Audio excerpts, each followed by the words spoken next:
Hello and welcome. My name is Paul Chin Jr., and this is Talking Serverless, where we have a guest come on that's doing some cool things in the serverless world, and we talk about it. It's a pretty straightforward concept. And I'm really excited today because we've got my good friend Sheen Brisals.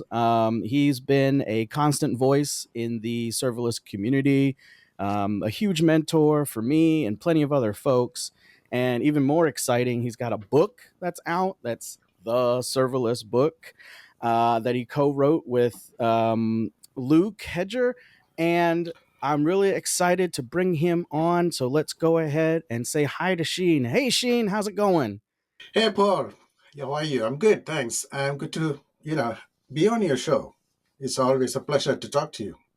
Cool. Yeah, we've run into each other at other different like reInvent and serverless comps and things like that. And it's been crazy because it's been, almost a decade now of working with this serverless technology. It's not the new hot upstart anymore. And with that, why don't you tell us kind of what you've been working on with this book, and where are you in the serverless world right now? That's a hard question to start with. um, I mean, I've been in the industry for many years and started way back early 90s and all the way through different technologies and stuff. So my serverless journey kind of started around 2016, 2017. That's when I came across serverless. I didn't know anything about serverless, and that's how I got into AWS and the cloud and understood serverless. And then, luckily for me, at the place where I was working at that time, there was a need to bring in something new or a technology that could solve the problem or the difficulties the teams are facing. So that made help to kind of grow from there and kind of adopt serverless and see the growth of technology and teams. And that journey happened, and becoming a hero mainly, I think, due to the things that I was sharing with the community. So, as you know, with my writings and talks across different conferences, and that's how we met, right, at Serverless Conf 2019. So, yeah, so when I started sharing the use cases or the adoption of serverless, and that's when the community kind of tuned on and listened to, and so many other folks were in the community. So that got the attention of AWS, and they found something good in what I was doing that time. So that's how the hero happened. What was it like to be a practitioner, right? You are a lead architect, you're in charge of implementing all of these ideas that were brand new, and you're figuring them out as you go. How did you make the time and the space to be able to write those blog posts and come up with those conference talks? Because lots of other people, me included, we're so deep in doing the work every day, we forget about how to give back to the community and how to help mentor other people that are new to it. What was your process like? It was kind of at times challenging, obviously, because you have a day job to do and you need to kind of help everyone. So, kind of two things. If you take the day job part of my life those days, I had good colleagues and kind of leaders who were supportive of bringing in new technology, experimenting new technology, and see if it fits or not. So that way, I had the strong, sort of backing from the workplace. And then it's a matter of having good engineers around and sit with them, discuss, and kind of feed ideas. They will experiment and come back with the results, and we get confidence and move on, and etc.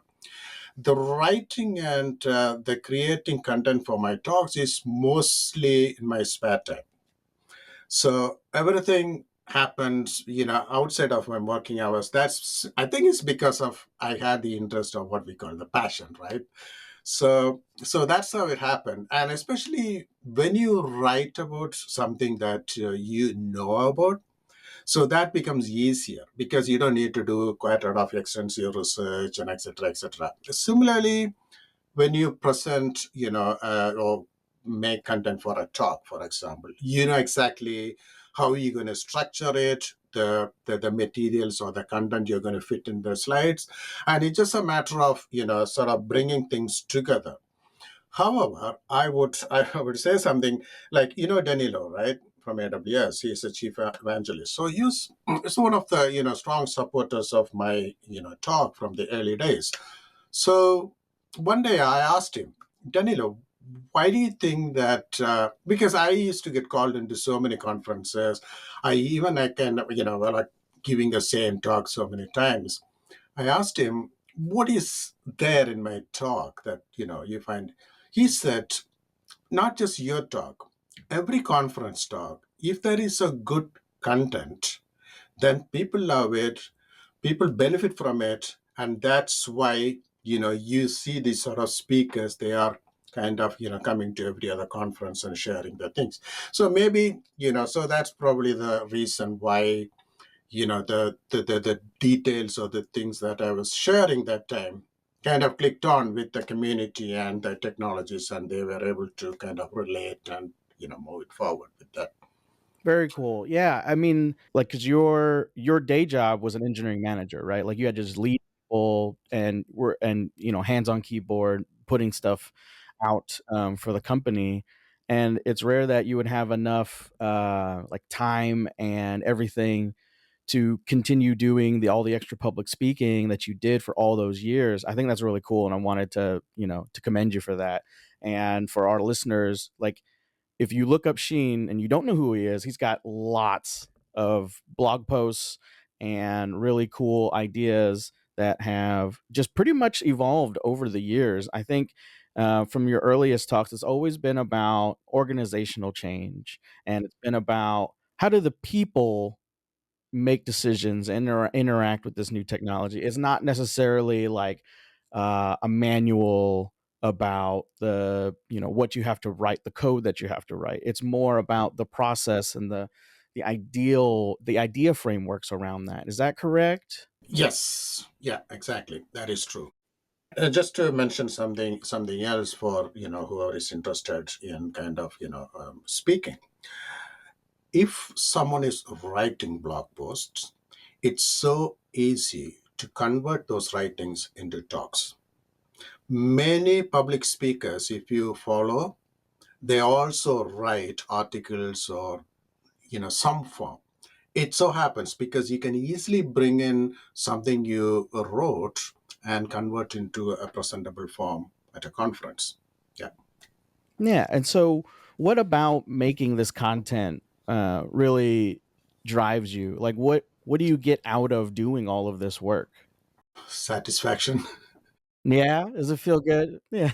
It feels good, and also you have this sort of satisfaction of the feeling of helping someone with your knowledge. So I get, so many messages on LinkedIn just appreciating how certain blog posts or certain ideas that I spoke about helped, individuals or teams and organizations.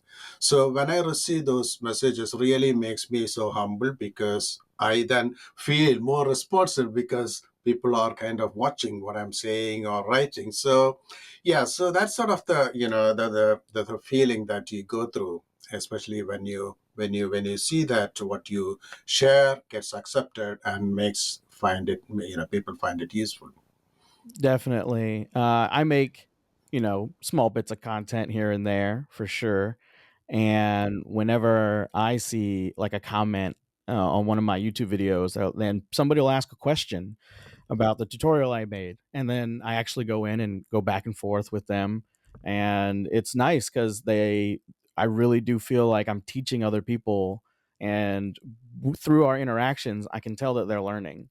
And that is very satisfying. And that is a very cool part of what we get to do as technologists who want to also communicate our changes and help, kind of put out some new ideas for this stuff. So along those lines, you're like speaking at conferences, you're writing blog posts, and then all of a sudden a book happens. Is that your first book? Is this your first book? Yes, yes, it is. All right. And so it's called um, Serverless Development on AWS, Building Enterprise-Scale Serverless Solutions, published through O'Reilly. And why don't you kind of tell me about how the book came about? I'd love to know. Yeah, I mean, to be perfectly honest with you, I didn't have the idea of writing a book. I was just happily writing blog posts and bringing in out ideas and speaking, etc., etc.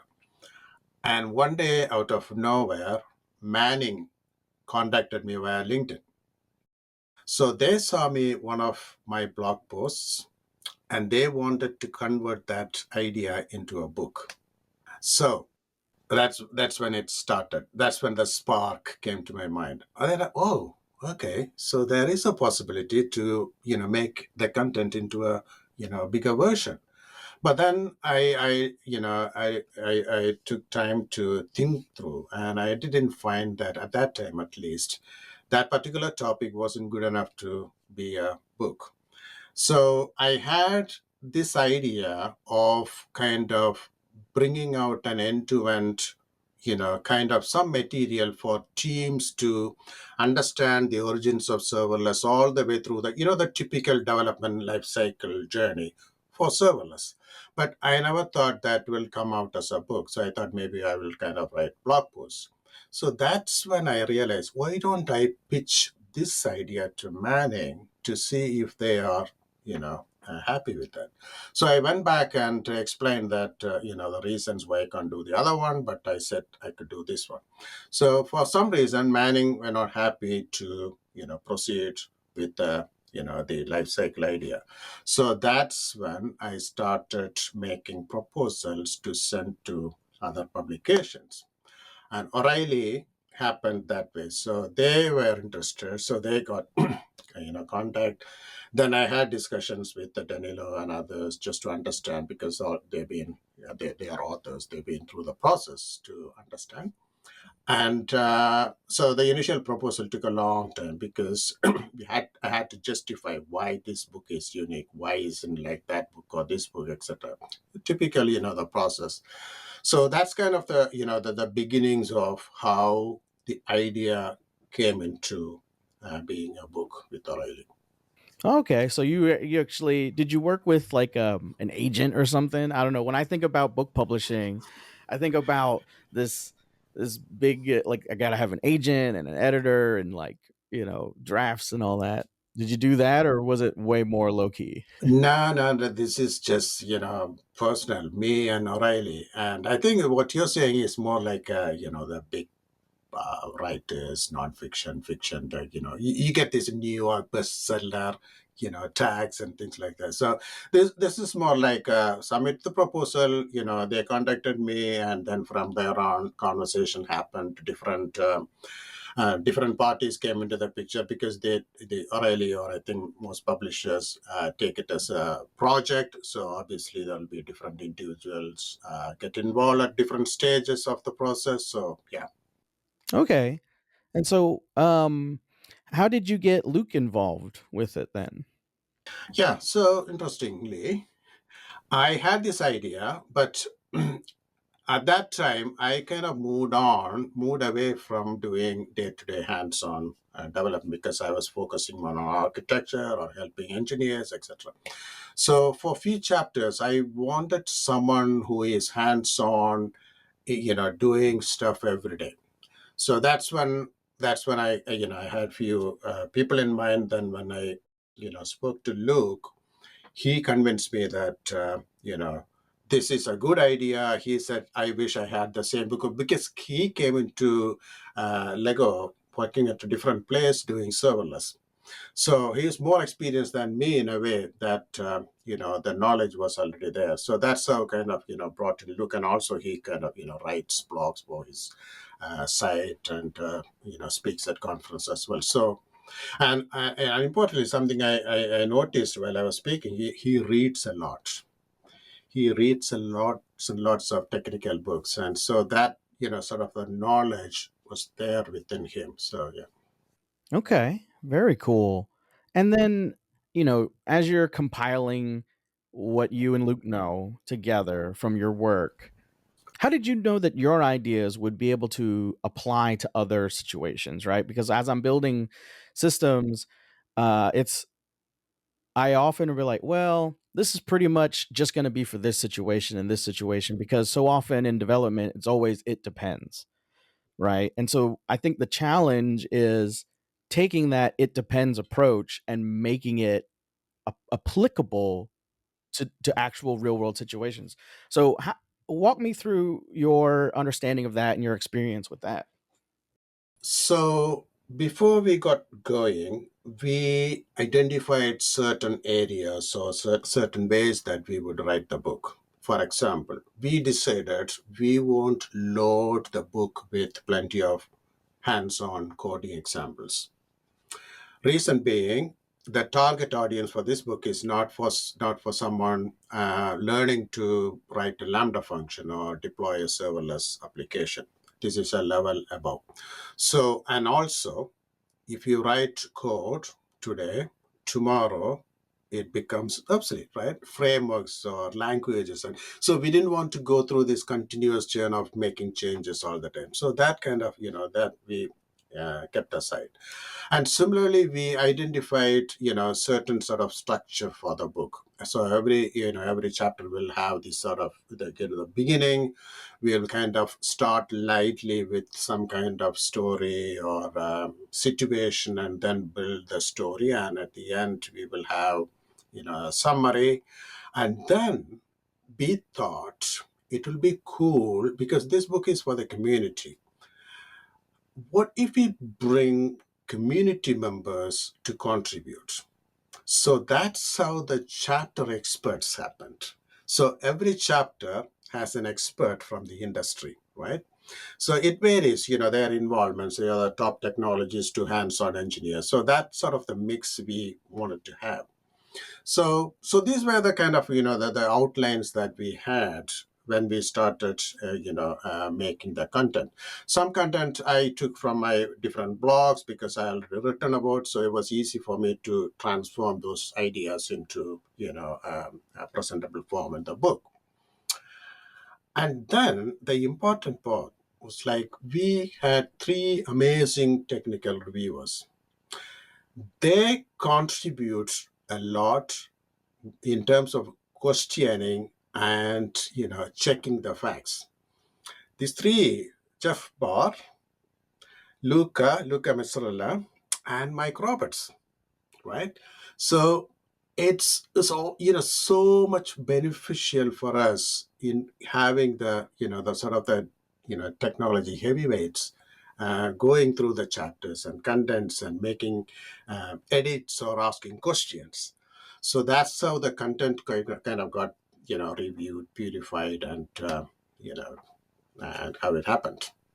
That's awesome. Yeah, I definitely you definitely acknowledge the teamwork of putting this together. Not just a co-author, but also editors, fact checkers, other experts from the industry, people in the community that can speak really well to the idea that you're trying to communicate for that. That's very cool because when I think about writing a book, it also again, it's like it's just all on you. Like, how do you come up with these ideas? But it doesn't have to be, and it definitely is better when you include other people. So along those lines, was there anything really unexpected as you wrote this book that really shaped how it came out? So we have chapter 10 focusing fully on sustainability. Okay, because something I wrote about, something I have a talk on sustainability. So one person I had in my mind when we were kind of doing the chapters, Adrian Cockcroft. Adrian is like a pioneer. When he was at AWS, he was behind all the sustainability, shared sustainability models and all sorts of things. He is also, very vocal about cloud providers, carbon emissions and meeting sustainability targets. So I thought it'd be really cool to have Adrian as the expert for chapter 10. Now, I have no contacts with Adrian. I only watched him from distance. There's no kind of, personal connection. So 2022 reinvent. Yeah. So I was speaking to Danilo. When you go down the Datadog slides, you have the space there, right? So I was there speaking with Danilo, and he was asking how the book is coming along, etc., etc. So then I was explaining that, Danilo, we have the chapter 10. It'd be really cool if you somehow make me connected with, Adrian. At that moment, Adrian was walking into us from the other side because he saw Danilo. And that's how it happened. So Danilo quickly explained. Adrian was so kind. He said, okay, exchange emails. And he was so responsive. And when the chapter became ready, I sent the draft to him, shared the draft, and he made wonderful, useful comments and suggestions. And yeah, so that's completely unexpected, but that's what you call, sort of coincidence or lack. Yeah. Serendipity. Yeah, but thing is, you need to have the wish or the dream to make things reality. Yeah, That's very cool. Yeah. So, how long of a period did you write this before it was released? I think probably it's nearly 3 years. I mean, bulk of the COVID lockdown period. Yeah, I think it's more than 2 years because we had I had some of the content already ready, and so when you work with the publishers, they go through a schedule. You need to commit to as all part of the contract you sign. You must produce a chapter at this time, so they have the schedule. So we had to go through. I mean, obviously there are kind of fluctuations and changes you can make, but you work with that schedule. It's not just writing. The sort of the pre-production stage can take long with the reviews. I mean, your content will get reviewed by with your project editor all the time, but then finally they bring in the final editor. Forgot the exact term, but they completely turn the book upside down. Those are the editors who make it readable for audience or readers, and that takes time. And then of course the figures or the diagrams and pictures you need to submit, they need to redraw with their own standard format, etc. So yeah, so the overall schedule kind of covers all these things. And writing alone, I would say just under 2 years. But the overall process is long. It took a long time to get the proposal accepted. Sure. Wow. That's pretty cool. And so, would you say that what sort of writing tips after you get your edits back? After you write and you write and you get your edits back, what did you learn from the edits? That affected your own writing style. Maybe I could get a tip for our audience and me, like how we can write better. Yeah, I mean, simple things like the tone of voice. Yeah. So that's one of the the first tips we receive. Like make address the reader as you. So if when you read the book, you will see you all the time. So that means it instantly makes a connection between the reader and the writer, right? So that's one thing. So that then we kind of change as we produce more content. The other thing was like make keep things simple, right? Because there's it's not somewhere where to showcase your expertise in the language or literature. It's what we are trying to do is make the reader understand and benefit. So keep things simple, and facts check. That's very important. Every quote, everything that it should be fact checked, and they must see the evidence. And copyrights, if you're using a diagram or picture, they won't take it for granted. You have to, yeah. So we had to drop certain things because it would have costed us thousands of dollars to get that the diagram or something from some companies. So we said, okay, we don't need it. We can just talk about this stuff. So these are some kind of simple tips that helped us benefit long way. Always the message is always like, you are sharing your expertise, but you are sharing in a way that somebody else understands. So it's not showing off your things, but you show off to make others understand. Sure, sure. Um, that's pretty cool because I do think about tone a lot, and I'd hope that people that are making content do consider, who is your audience, who is listening, why would they care, all of those things. And then through your process of writing the book, it seems like, yep, that it's not rocket science, right? Like you got to make it clear, you got to make it concise, make it understandable to the audience that you want. And then speaking of the maybe of the audience, you mentioned that you brought in like community members as experts into different chapters, and you had editors. What about the community, the larger community, when you were perhaps like looking for feedback, or now that it's released, what kind of response have you gotten? Tell me about how the community's doing with your book. It's very, very good. Overall, very positive response. And when we say community, it also has two wonderful case studies from the community. So, Oh, okay. yeah, so there's a detailed case study of two enterprises, Postal and Taco Bell, both, right? So so their contribution is great, and I think each case study is like a 15, 16 pages. So they talk about their entire serverless journey, why they made the decision to go serverless, and what has been the journey and the lessons learned and advice and etc. So that way is useful. And the otherwise the feedback is really good. I think one or two members reached out and said, oh, it's not what we thought, because they were expecting hands-on examples, code examples, which obviously we clearly state that in the the preface. But apart from one or two those comments, I think overall good. And people said, oh, we didn't think you need to think of structuring the organization this way for better, development experience, or this pattern. We didn't think of this pattern. And some people even said, how do you bring in farm story into a serverless technology book, and all sorts of great comments we had. Yeah. Very cool. Yeah, it is an entertaining read. Like it does have personality, and it does have that sort of human storytelling throughout it. Right? It's not just a textbook. It's not just like a white paper. Right? It's not a white paper. In fact, it's not a academic like research project. Right? This is real live stories from real people doing things.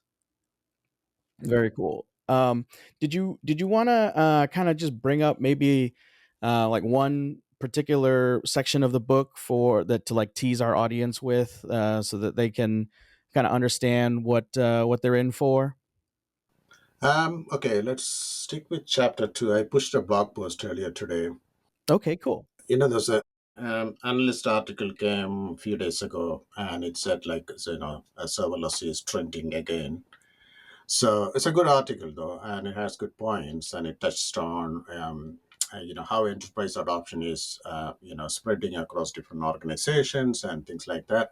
And the recent noises about Prime Video story or this and that, cost is it's expensive or it didn't scale, etc., etc.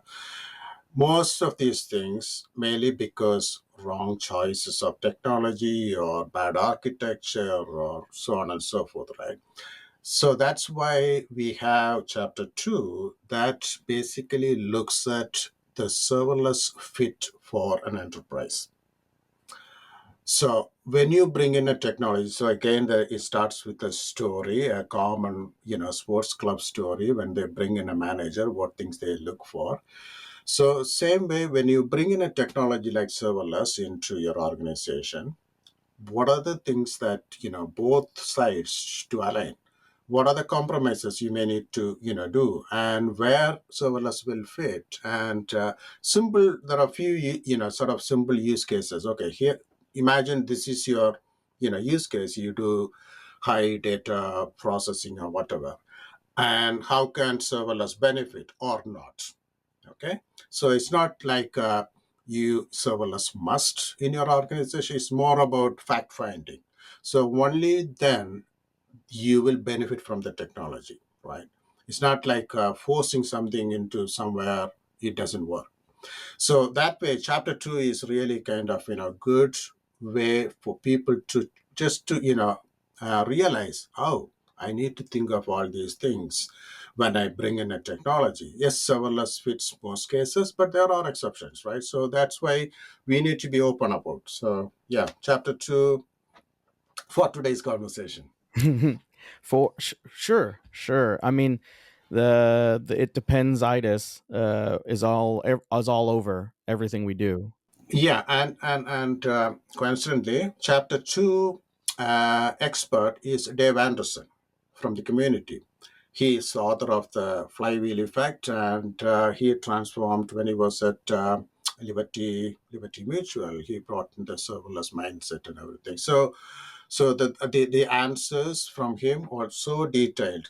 One of the things that we decided to do was when we sent out questions to our chapter experts, and we retained the originality of their answers. We did not do any changes or cuts or anything apart from the grammarly kind of checks. So the experts' answers were as original as we received. So yeah. Okay, very cool. So definitely, if you're for our listeners, get the book, hit up chapter two, and really learn how to expand your viewpoint on what serverless is and what it can be. And yeah, oh, where is it? There it is. Look at that. I guess I have to ask now. How did you pick the animal? Did you get to pick the animal yourself, or No, actually. they pick it for you? Yeah, maybe because new authors we didn't know how this works. They asked us, okay, which animals or creatures you don't like. Okay, do you like a snake or a lizard or something like that? So beyond that, we didn't have a say. And then when they showed us the earlier cut of this picture, we thought, okay, it's good. It's like something different from the usual, the single animal kind of picture that we usually see. So yeah, so that's what happened. It's part of the O'Reilly process. And there is a story, I think, somewhere in the book. I think it's mentioned what are they are the types of ostriches, and where they are from, etc. Nice. I wonder if they'll allow cryptids one day, like Bigfoot, Loch Ness monster, you know, chupacabras, Yeah, yeah. Who knows? You never know. mythical creatures. I would love to have one that was probably just be like a Pegasus. That would be really cool with the wings and the horse, so majestic. But all right, we've we've talked a lot about sort of your process, where you've came from, the book, the community, and everything. But now I want to get sort of your view on what's coming up in serverless, because you sort of mentioned there's a little bit of like sensational headlines. Oh, serverless is dead. Like we're not going to be using the word anymore. And I feel like as somebody in the industry, it does start to feel now it's we're like in this post serverless world. Like we have to do less convincing day by day. I still have to do it, but it's a lot less. And so, what is your idea of post serverless? Like we have all these tools. We now have patterns. We have organizational considerations. It's going. It's going. It's going. What's next? It's a good question, and something I think that I'm taking part in a conference next end of next week, and one of the topics for internal discussion there the same. It's true. So what we are seeing now is like if you take the trending analogy, so it's been kind of trending, but it has become a norm now. So it's there, it's everywhere. You don't need to know kind of beat the trumpet all the time to make people know, because there are plenty of use cases. The awareness is there, the education is there, the patterns and architectures that fit for serverless, etc., is there. I mean, and also the support from cloud providers, AWS is awesome. They are bringing out more and more services. They're all serverless, and then it is growing. So, as you said, we don't need to kind of press too much on. You just need to be careful where it fits or not, etc. So that's why the sort of the use cases you see are different from the early days. If you go back 8, 10 years, you always see the same kind of image transformation or S3 bucket Lambda kind of things. But we moved on. We have so many other things to kind of mention. I think one area that we probably will see slowly is a bit more inclusivity, in the sense that the serverless may become a little bit more kind of closer to certain workloads where the container becomes a best fit situation, right? So that's kind of one area, because Lambda, we all know, has limitations. So no one can deny that, because that's how the model is. So there are situations where, because if you think of S3 or even Bridge, SQS, etc., they can kind of fit in different, technology ecosystem situations. So that's an area that I would see that will become, a bit more kind of prominent going forward. Serverless otherwise will continue without making a huge noise, because behind the scenes we have tons of managed services. They're all serverless. Yeah, the inclusion more like Fargate, handling containers serverlessly in a way where it's like I have a job that needs to run on something a little bit deeper than a Lambda environment, but I'm instantiating it ephemerally. It is stateless when it's called. It does its job. It may last for much longer than a Lambda, but then when it's done, it still goes down on its own, right? Those kinds of processing issues. And then now with definitely with Event Bridge, everything is just getting tied together more and more, which I think is a good thing. And also, I can see it, 10 years from now, we were like, oh my God, how are we going to decouple all these CloudWatch events because they've gotten, too complicated. Is there in your book and in your experience, like when does applying managed services start to introduce too much complexity for an organization? Yeah, it's a good thing that you brought it. We are just also about to say, because now that we dealt with serverless, this is the other noise that we hear in the industry, right? So event-driven architecture is so complicated, etc.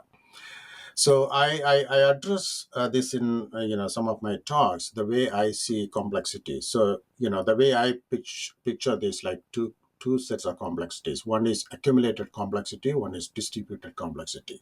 So if you take people say, oh, if you do everything monolith, everything so simple, etc. But thing is, it is kind of hiding complexity internally. It's accumulated complexity. Whereas when it comes to distribution, it's distributed across. We see all the sort of, the arrows and lines going all over the place. People think, oh, it's so complicated. But thing is, if we look at individual spots like a simple microservice, it's so simple. All right, it's single purpose. It kind of simplicity inside. Now, this is where I like, usually I propose breaking things down into manageable boundaries, or if you want to take from the domain driven aspect, is the bounded contexts. So that's where the team autonomy, and if we can manage that way, it becomes easier to control and maintain. Then you only need to kind of think of the interaction points or the communication lines, like API or events or messages. So you don't kind of broadcast every other event to everyone. You then decide, okay, which one is a domain event that somebody else will be interested in. So you kind of hide everything internally within your boundaries, so that others don't get sprayed with millions of different types of events they don't need to consume, for example. So there are ways. This is something I have in mind to kind of bring up there's a blog post halfway through, and I'm writing something along those lines of what I discussed. And yeah, so this is, I think, complexity has been there all the time. So we need to acknowledge it first, and then we need to manage complexity. So that's where the ingenuity comes. That's where the engineers come in, right? So that's our job to kind of manage complexity. Yeah, For sure, for sure. Yeah, as I didn't have a traditional computer science background. I just started building things and learning from YouTube or whatever. And now that I'm kind of going back, once I hit a certain level of complexity, I'm like, okay, I think I got to go down lower again. I got to go one layer of abstraction down so that I can build the one above it. So that you understand.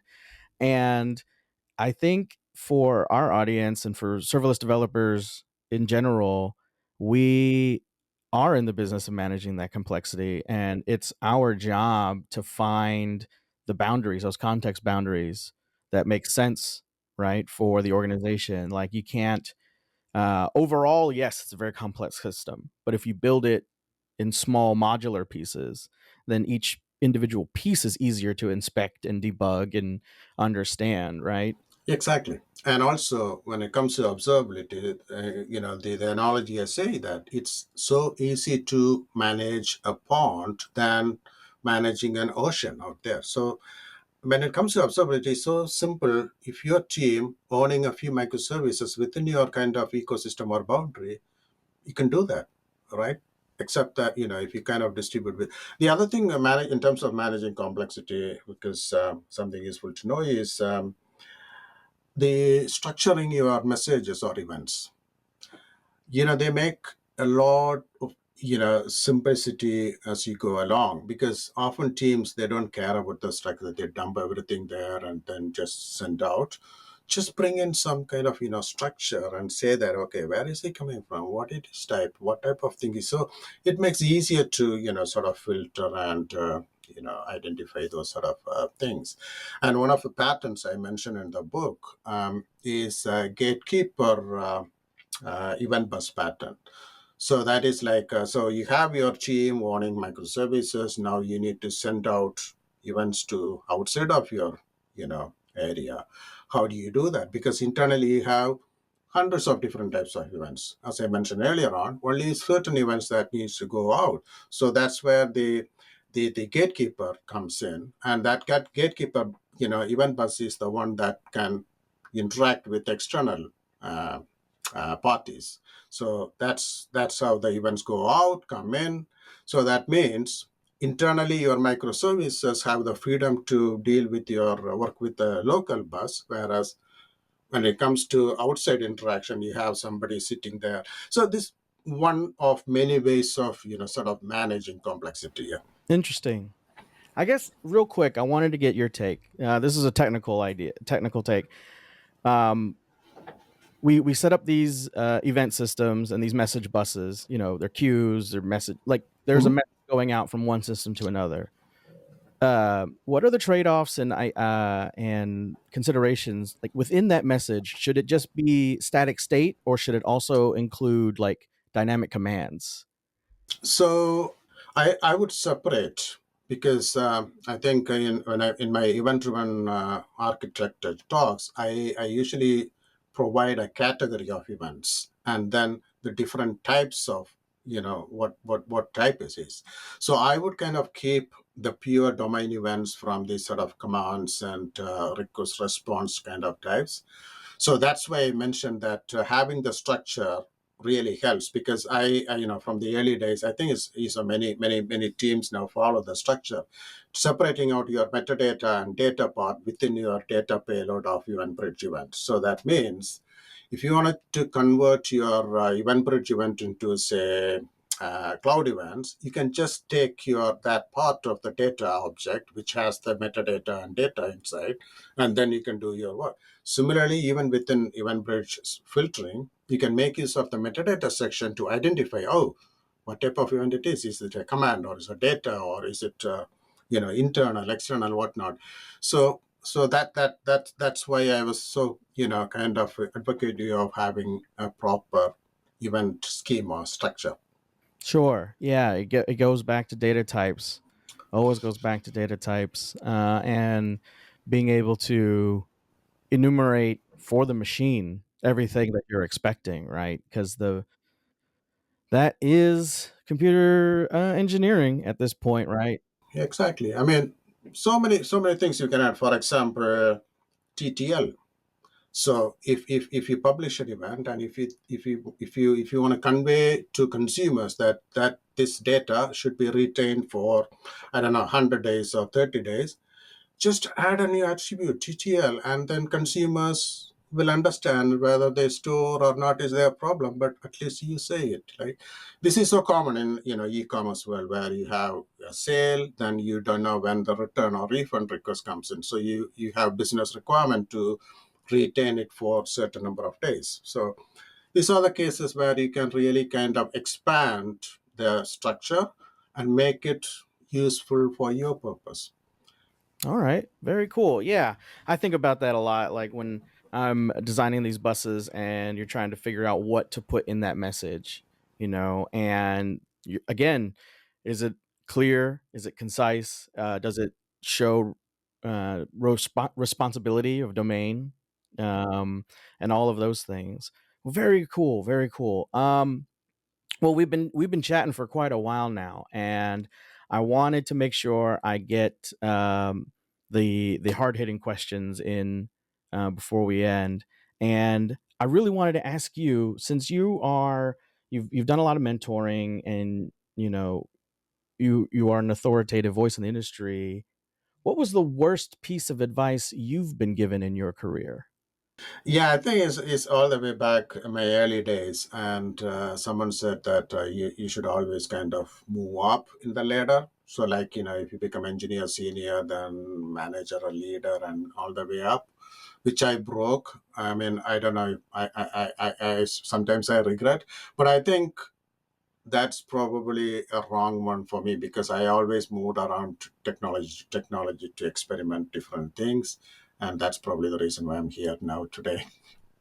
Yeah, just taking the easy clear path is not always the best advice for sure. And it's borne out because as you instead of like trying to grow up the corporate ladder, you put yourself in situations where you could grow on things that you were actually interested in, something beyond just business ambition. Right now you've got this book, you're traveling, you're giving talks and all that stuff. Yeah, and the way, for me, at least for me, it is satisfactory, because staying with the engineers at the engine room, it really helped me to mentor or help other engineers to kind of become good engineers, or be part of the community, and so on and so forth. So that way, yeah. So what's coming up next for you, Sheen? Like anything you want to tell our audience about that you got coming up? Gosh, I need to find a job. Oh, okay. Well, yeah, Um, you can put that out if you wanted. So I'm just having a few weeks off, and I'm focusing on some writing, but that's not technical, because we talked a lot about conference, right? So I'm writing something along those lines. So if someone new coming on to, coming up as an engineer, what would be useful to know for them about conference? It's not just going on stage and speaking or creating cool content, etc. Right? The entire experience. What is a conference even? What are the different types of conferences out there, and what are the things that? How do you kind of bring up a content? So we talked about writing and talking, blogs, etc. So I'm kind of writing something along those lines, for maybe self-publishing. So that's going along as a side hustle. Otherwise, I'm traveling to India end of next week. I'm speaking at Serverless Days Bengaluru, and an user group, AWS user group, meet in another city. And also, me and Eric Johnson are visiting to universities or colleges, speaking to the computer science engineers there. Oh, very cool. Yeah, so those my kind of my immediate immediate future, and then I have conferences. But once when I'm back, I'll probably kind of assess where I want to go or what I want to do. Nice. Nice. I That is very cool. And it couldn't happen to a nicer person. I always enjoy speaking with you, Sheen, and hearing about your experience because you're always really humble about it. You're very pragmatic about it, um, and really appreciate your time. Thank you, Paul. Thank you for Was the call. there anything else you wanted to shout out before we wrap up today? Perhaps your book where you can get it. It's available everywhere. So yeah, so go purchase, and if you find it useful, please leave a feedback or reach out to me. And yeah, so thank you, Paul, again so much. Where do we see next? Where do we meet again next? I hope I'll see you at reInvent again this year. For sure. And I think we've actually got some people from Serverless Guru probably doing at Serverless Days in Bengaluru. Um, so I'll have to hit up our people for that so they can connect with you there.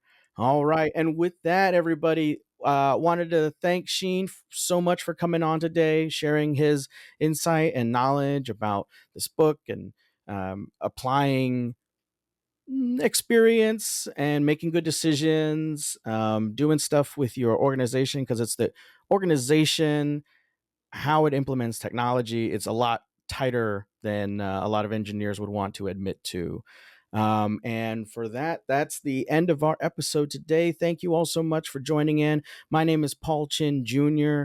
This episode is produced by Serverless Guru. Serverless Guru is your guide to all things serverless and cloud nirvana. So if you have any issues or projects that you want to have some help on, give us a shout. And with that, have a great day, everybody. Don't forget to subscribe, like, and leave all the comments and things. All right, thanks.